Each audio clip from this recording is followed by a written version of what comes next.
नमस्कार दोस्तों, आज मैं आपके लिए भगवान शिव और उनकी एक भक्त की बहुत ही सुंदर कहानी लेकर आई हूँ। अगर आपको ये कहानी पसंद आए तो नीचे कमेंट बॉक्स में हर हर महादेव की अवश्य लिखें। तो आइए सुनते हैं भगवान शिव और उनकी सच्ची भक्त की कहानी। किसी गांव में एक बूढ़ी औरत अपने बेटे और बहू के साथ रहती थी। उसका नाम विमला था। वे भगवान शिव की परम भक्त थी।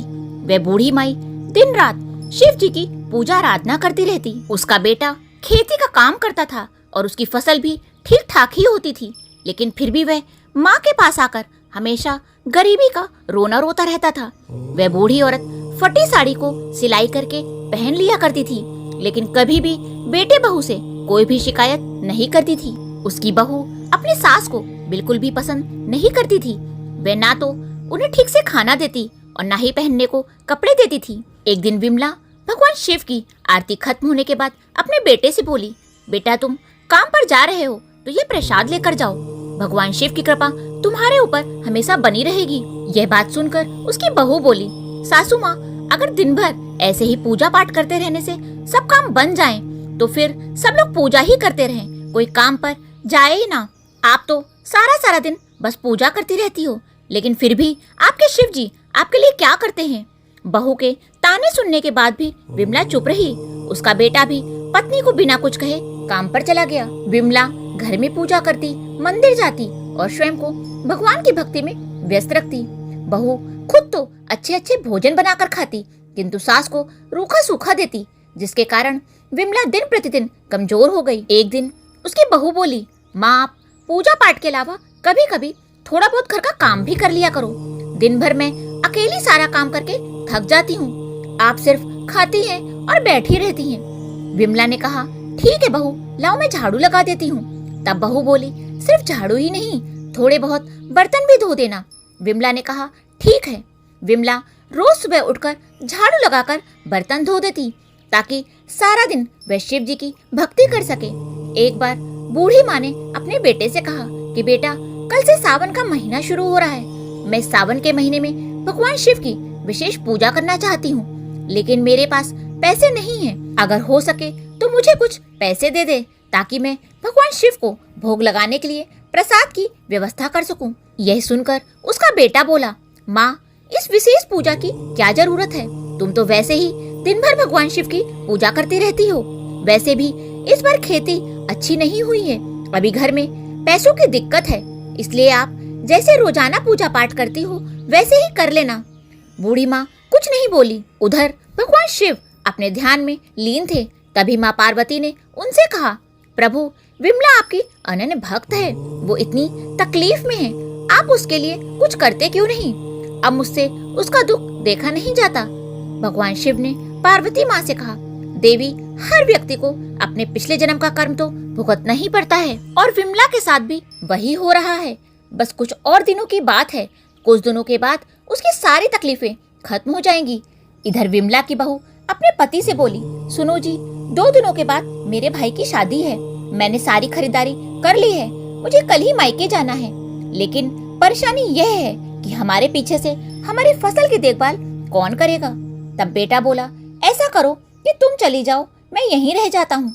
तब बहू ने कहा, ये आप कैसी बातें कर रहे हैं, आप नहीं जाएंगे तो लोग क्या कहेंगे। ऐसा करो, माँ जी तो दिन भर वैसे भी कुछ नहीं करती, उस खेत में बने झोपड़े में रहने के लिए उनसे ही कह दो। उनकी शिव जी की मूर्ति भी उन्हें खेत में ही दे दो, वह वहाँ शिव जी की भक्ति भी कर लेंगी और साथ में ही खेतों की देखभाल भी हो जाएगी। तब उसके पति ने कहा, शायद तुम ठीक कह रही हो। दूसरे दिन बेटा अपनी माँ को लेकर खेत पर चला गया और वहीं से अपने ससुराल निकल गया। विमला खेत पर जैसे तैसे अपने दिन गुजारने लगी। एक बार फिर माता पार्वती शिव जी से बोली, स्वामी, अब तो आप अपने भक्त के लिए कुछ करें, उसकी तकलीफ मुझसे और नहीं देखी जाती। भगवान शिव मुस्कुराकर एक बूढ़े साधु का रूप धारण करके विमला के पास पहुंचकर बोले, विमला, मैं कई दिनों से भूखा हूँ, मुझे कुछ खाने को दे दो। तुम्हारे खेत में चने अच्छे लगे हैं, उसी में से कुछ चने मुझे दे दो। विमला बोली, नहीं बाबा, मैं आपको कच्चे चने नहीं दे सकती, आप यहाँ बैठिए, मैं आपको चने भून कर देती हूँ। विमला ने खेत के चने भून कर साधु बाबा को दिए और बोली, बाबा, मेरे पास इन चनों के अलावा आपको खिलाने के लिए कुछ भी नहीं है। तब साधु बाबा ने कहा, माता, आपने जितने सच्चे मन से मुझे चने खिलाए हैं उसके लिए इंसान के पास अमीर दिल होना चाहिए, जो पैसों वालों के पास नहीं होता। यह कहकर भगवान शिव अपने असली रूप में आ गए। यह देखकर विमला उनके चरणों में गिर पड़ी और खुशी से रोते हुए बोली, हे प्रभु, मुझे आपके दर्शन मिल गए, मेरा जीवन धन्य हो गया। तब भगवान शिव बोले, मैं तुम्हारी भक्ति से बहुत प्रसन्न हूँ, मांगो तुम मुझसे क्या मांगना चाहती हो। तब विमला बोली, हे प्रभु, मेरे लिए आप यहीं पर अपना मंदिर बना दें ताकि मैं शांति से आपकी पूजा कर सकूं। भगवान शिव ने वहीं पर एक सुंदर सा मंदिर का निर्माण कर दिया और अंतर ध्यान हो गए। यह खबर पूरे गांव में फैल गई।